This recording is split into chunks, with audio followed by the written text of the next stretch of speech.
Greetings, loved ones. You might have asked yourself, will my abuser kill me?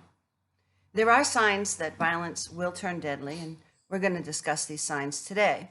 Help us get these messages out. Please subscribe to our channel, follow us on Facebook, Instagram, and Twitter. Hit the like button, and please share these messages with others because you never know, just by doing so, you could save a life.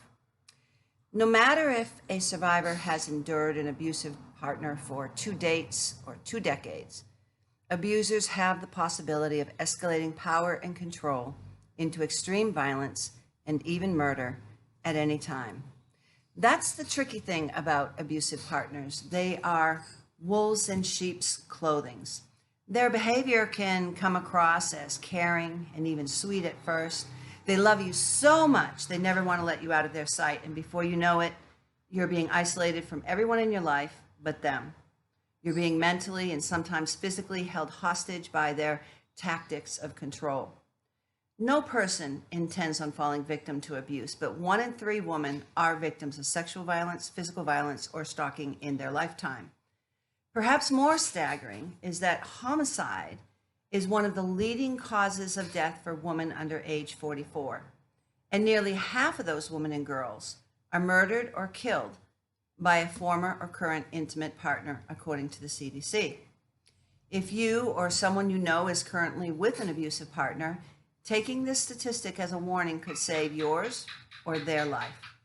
So what are the signs that abuse could be turning lethal?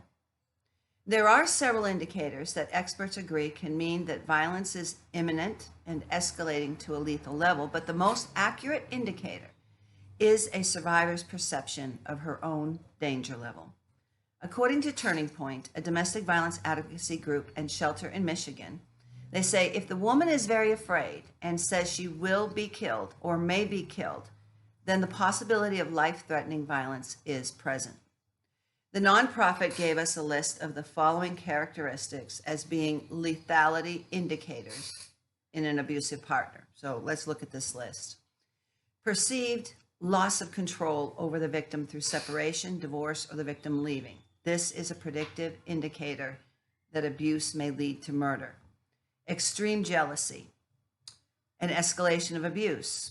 Abuse that occurs in a public place. Remember, they do most of these things behind doors, behind closed doors. When it occurs in a public place, it is escalating to a potential lethal outcome. Suicide or homicidal threats and plans to carry out either. Access to a weapon, especially a gun. Stalking. A history of mental health problems. Substance abuse. A history of sexual abuse of the victim or of children. Violation of a protective order. These are all signs that the abuse can be escalating to lethal outcomes. Unfortunately, statistics show that 75% of serious injuries in domestic violence cases occur after the victim has decided to end the relationship. In June 2013, Maria Flores of Las Vegas was shot and killed by her abusive boyfriend of 3 years. This was a man that Flores had told a friend she was going to leave. The man also shot and killed her 17-year-old daughter and shot and wounded her 4-year-old daughter. So besides the one friend who knew of Flores's plan to leave, the victim never opened up about the abuse to anybody else. In other words, reaching out for help before you leave could mean the difference between life and death. If you're planning to leave an abusive partner, creating a safety plan first is vital. In a study out of the Texas Council of Family Violence, researchers found that of the 21 women murdered in Dallas County by intimate partners in 2013, not one was found to have reached out to a service provider for help. It is best to plan your safety with the help of a trained domestic violence advocate in your area. Decide the safest time to leave and where you will go. Arrange a place to stay. An advocate can assist you in finding temporary shelter and can help set up arrangements for you ahead of time. If you're going to stay with a friend or family member, try to choose one whom your abuser does not know or a location that he or she cannot find. Plan how you will safely get your children out of the house with you. And then prepare an emergency bag that includes not only extra clothes, but also birth certificates, passports, social security cards, court documents, health insurance information, spare house and car keys, medications needed, and some cash because the abuser will be able to track you through your credit cards. So see if you can store this bag at a friend's house so that your abuser will not find it. And remember, if at any time you feel in imminent danger, call 911 without hesitation. With 1 in 3 women experiencing domestic violence worldwide, the question is not if you will encounter a victim of violence. The question before God is, what will you do when you do encounter them? You could be the person who saves a life. You are called. We are all called to be champions for justice.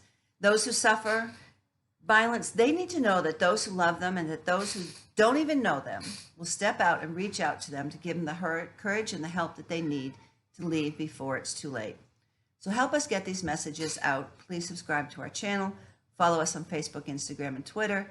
Hit the like button and please share these messages with others. You never know. Just by doing so, you could save a life. This series is dedicated in honor of Gabby Petito and others who have suffered gender violence. I really would like you to check out the foundation that Gabby's family created in her honor. You can find it at gabbypetitofoundation.org. If you're a victim of violence, I want you to listen to me, and I want you to know this. I want you to really know this because you've been told everything opposite about what I'm going to say. You are valued. You are loved. You are intelligent, and you are beautiful. God does not want you to suffer violence. He wants you to live free from violence in peace and tranquility. And there is a way out. It's not your fault. Abuse is not love.